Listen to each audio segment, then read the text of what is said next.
Good afternoon. Thanks for joining us here at 4 o'clock. We start with a crime captured on camera, a car crashing into a gun store in Anderson. So this particular store is owned by the local sheriff and has been hit by burglars before. Jenny Runovich shows us what happened. At Gunslingers in Anderson, where glass and debris litter the sidewalk, cleanup after a crime. We are a target like every other gun shop. A brazen burglary at a shop co-owned by the Madison County Sheriff. It was all captured on camera late Sunday night. You can see on the footage that we have on our security cameras, caught it all being pushed in. Take a look. There's the headlights as he's angling up the car. A guy going after guns using a stolen Buick as a battering ram. So you see it bulging out here. If you zoom in, there's the grill backing up, then going at the doors again. He had to squeeze past these boulders meant to deter crash and grabs. But this suspect was nothing if not determined. You can see his multiple attempts here. That's like number 2 or 3. He backed the car back out as far as he could, back up on top of the debris. And then he comes in and he goes around our counter here. But then watch, within seconds. And now the red and blues are here. Anderson police are on the scene, and our suspect gets a surprise inside. Of course, all of our firearms are locked up at night in the vault, and there's nothing here for him. And by the time he makes it back around the counter, the police are here. The man in the medical mask, hands up, empty-handed. The shop has signs saying guns are in the vault nightly, has surveillance cameras all over the store. It's so all of this is protected, so guns don't get stolen and sold on the streets. This kind of crime is not unusual. Gunslingers has been broken into 5 times in the last 12 years. The suspects each time charged with theft, but only locally. Beeman now wants to see thieves face federal charges. I think that'd have a deterrent effect. A threat of doing hard time. Meanwhile, Gunslingers is making sure this place is a harder target, so this break-in might be the last. In Anderson, Jenny Runovich, 13 News. Thank you, Jenny. And Metro Police are now investigating on the city's east side after 2 men were shot in a neighborhood. This happened early just before 4 this morning near 33rd and Midhofer. IMPD tells us police were en route to the scene for one possible person shot when they got a call for another person shot. Officers found 2 men shot in the back corner of a house. Both were taken to nearby hospitals where they were listed in stable condition. Nobody has witnessed the shooting, and others in the house at the time only heard it. Police believe this was a targeted attack.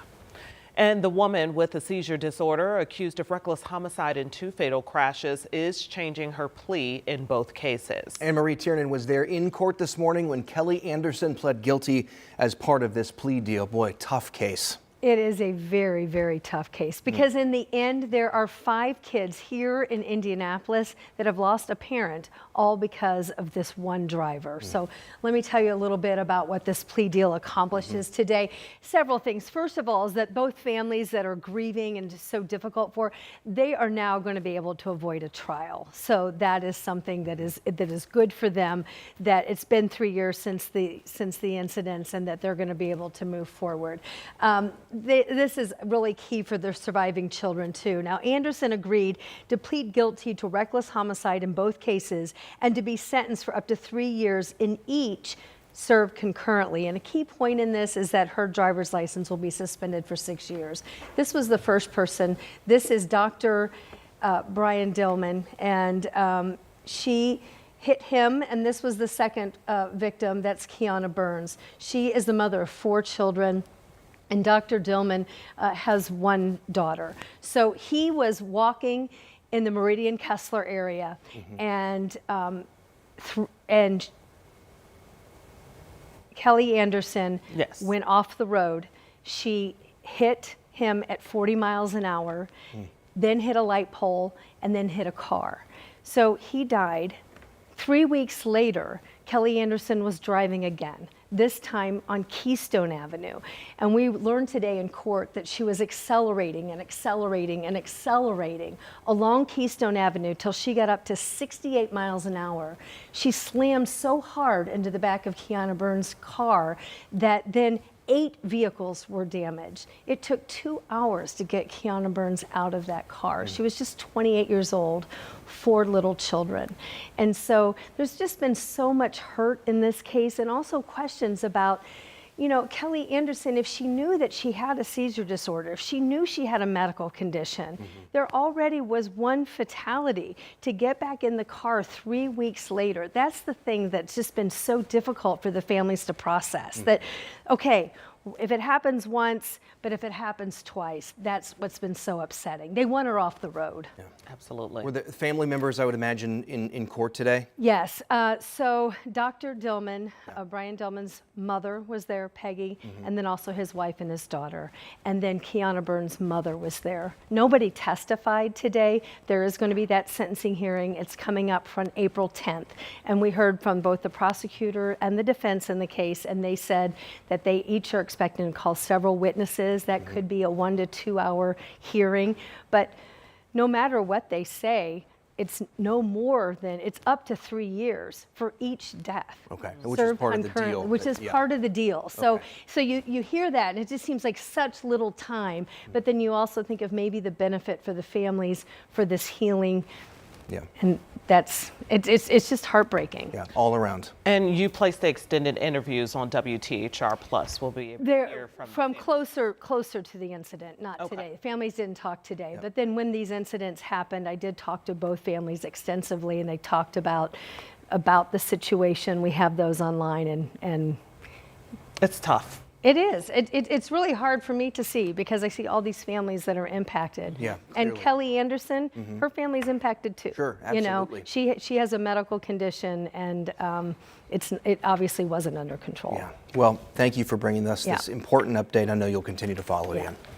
On to more news now. All eyes are on Congress this week as we are just days away from a potential government shutdown. Now, over the weekend, House Republicans unveiled a plan to fund the government through September. But Democratic lawmakers quickly slammed that measure. They say it would recklessly cut domestic spending programs. Now, take a look at this. The Dow took another hit today, down 890, flirting with the worst day we've seen in years. Michael Yoshida joins us from Washington with the very latest on this high-stakes showdown.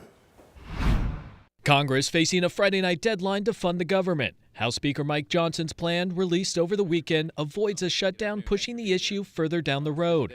It calls for funding the government through September 30th, includes a $6 billion increase in defense spending, $13 billion in cuts to domestic spending, as well as money to support pieces of President Trump's agenda, including funds to help carry out additional ICE deportations. There's only positive increases in spending. We're talking about our veterans' health programs, increasing military pay for our young men and women who put their lives on the line. While Republicans say the bill makes no partisan policy changes from the stopgap bill passed in December, many Democrats are not on board. Billions of dollars of cuts, also turning over some of this appropriations for agencies as slush funds for Elon Musk and Donald Trump to do as they will with this federal funding. President Trump has endorsed the bill, and the House is expected to hold a vote as early as Tuesday. But with a razor-thin majority and at least one GOP rep expected to vote against the bill, House Republicans can't afford any more defections if Democrats unite in opposition. It's going to be a tight vote. I don't think we're going to get many Democrats. I hope we do, because we don't want a government shutdown. Over in the Senate, the math and political calculus gets even harder, where the bill can be filibustered. So even with all 53 Republicans voting in favor of the spending bill, 7 Democrats would still be needed for it to pass and avoid a shutdown. In Washington, I'm Michael Yoshida reporting. All right, going to switch it over to weather here, and some of the best weather anywhere in the United States. Right here in Indiana, hard to argue with severe clear conditions and temperatures not far from 70 degrees. Looking beautiful north, south, east, west as our streak of sunshine continues. And yeah, our average, by the way, is upper 40s. We're almost 20 degrees above that. Looking great. Shelbyville 69, 64 in Rushville, 66 in Carmel, Plainfield at 66, and a comfortable 65 this hour in Greenwood. So above average, that will be the theme this week. We've been telling you about that. A few high clouds coming in for the latter half of the day. We're still almost 4 hours away from sunset. and not much going to be happening between now and then. Just again, a few wispy clouds. Temperatures within this warm sector are not far from 70, 74 in St. Louis, 75 this hour in KC. I want to talk about tomorrow a little bit. Quiet out the door in the 40s, depending on your location. It's either going to be just like today, it's going to have a little bit more of a winter feel up to the north. We'll talk about the tornado drill for tomorrow and the 7-day forecast and our next chance of rain coming up in a few minutes. Thanks, Sean. And it is the middle of March, and you know what that means. The madness has begun. It's time to get mad. The Children's Museum's getting in the spirit. Take a look at this. Right now, the museum has its dinosaurs decked out with big whistles, giant basketballs. Somebody needs to name this dinosaur. Yeah. We were talking about that early this morning. We should do that. Okay, let's we'll work on that. Yes. The iconic dinosaurs, they're ready to celebrate whatever the city's got going on. And right now, we're prepping to welcome basketball fans to the Circle City. You can head over to the museum now to check out this cool display.